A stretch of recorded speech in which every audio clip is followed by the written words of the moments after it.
You overheard another teacher in the school talking about their action research project, and immediately the nightmares of university days came flashing back.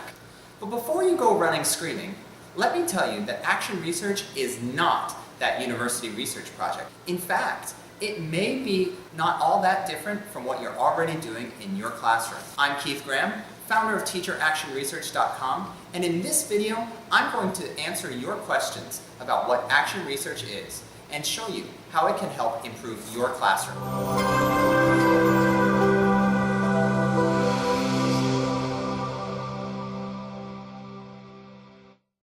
Before I define action research for you, I'd like to first tell you a story. I had a class a while back that had a really difficult time spelling their vocabulary words correctly on exams. It had been bothering me for some time, so I decided to try to solve the problem. I got on Google and did some searching for solutions. Eventually, my search brought me to the Cover, Copy, Compare intervention. So I decided to try it. I led my students through the intervention and then gave them an exam.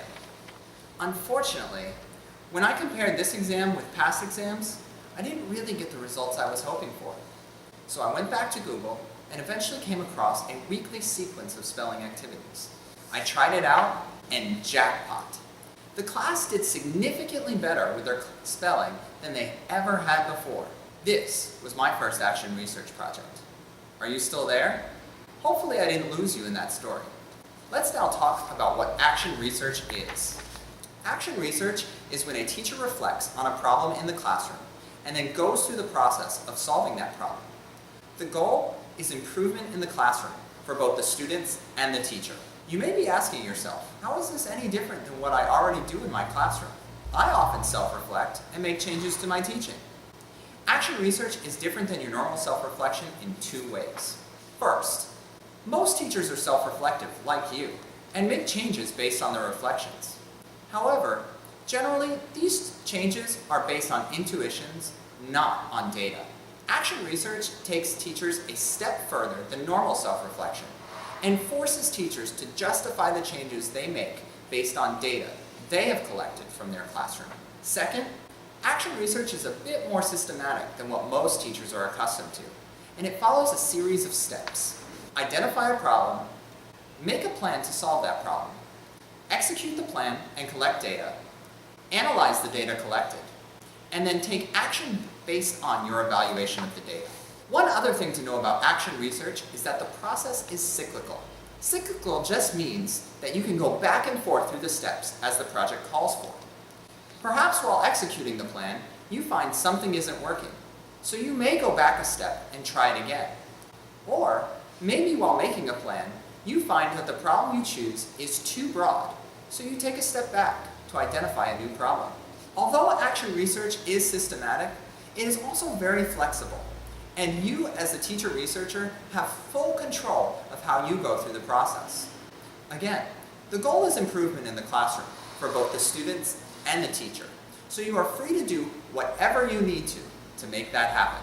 This diagram from Jeffrey E. Mills' book titled Action Research, A Guide for the Teacher Researcher, illustrates the cyclical process of action research really well. So let's go back to my story and see how I went through the action research process. I identified the problem, which was students in my class were struggling with spelling. I did some research and created a plan to test out the Cover, Copy, Compare intervention. I executed the plan by giving my students the intervention, and then I collected test scores from the most recent exam and past exams. I then analyzed the test scores and found that it did not bring the improvement I hoped for. So I took advantage of action research's cyclical process and went back to the planning stage. I made a new plan, executed, analyzed, and evaluated, and I found the improvement I was looking for. One last thing to note is that this project really fit in with what I was already doing in my classroom. Action research is not like university, where you research a topic that may or may not be relevant to your future. Action research addresses your concerns from your classroom and brings about practical change. Hopefully now you have a better idea of what action research is. But this is only a broad overview. If you would like to learn more about action research, be sure to get on our email list at TeacherActionResearch.com. And if you know another teacher who perhaps is confused about action research, be sure to send them a link to this video. Thank you for watching. It's going to do something